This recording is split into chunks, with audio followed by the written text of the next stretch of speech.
Dans pratiquement toutes les religions, la mort est l'un des moments les plus importants pour l'esprit des hommes et marque la fin d'un voyage. Dans la culture nordique, ce principe ne différait pas. Les braves guerriers attendaient à ce moment-là la rencontre avec les Valkyries, où ils allaient connaître le destin de leur vie spirituelle. Les Valkyries sont des divinités de la mythologie nordique, associées à la mort. Leur nom signifie « celles qui choisissent les morts ». Elles avaient un rôle très important au service du dieu Odin et de la déesse Freya. Elles se rendaient sur les champs de bataille sur leurs destriers volants. De cette position privilégiée, elles choisissaient les guerriers les plus nobles qui mouraient au combat.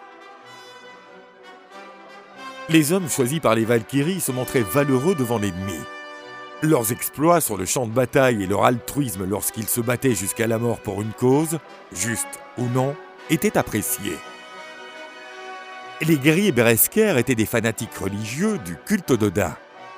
Après avoir attisé leur rage incontrôlable, ils cherchaient à atteindre la gloire sur le champ de bataille. Ils s'acharnaient sur leurs ennemis de manière téméraire, comme s'ils étaient à la poursuite de la mort. Ces guerriers étaient toujours choisis par les Valkyries, en raison de leur dévotion à Odin. Les Valkyries guidaient la moitié des âmes de ces braves guerriers vers le Valhalla. C'était la grande salle d'Odin à Asgard. L'autre moitié restait dans la salle de la déesse Freya. Les Valkyries, en suivant la volonté d'Odin, jouaient un rôle décisif dans les batailles. Elles décidaient des vainqueurs et des vaincus. Elles étaient également connues pour aider les rois et les héros en cas de danger. Elles pouvaient permettre d'échapper à une mort prématurée en détournant les cibles de leur véritable destin.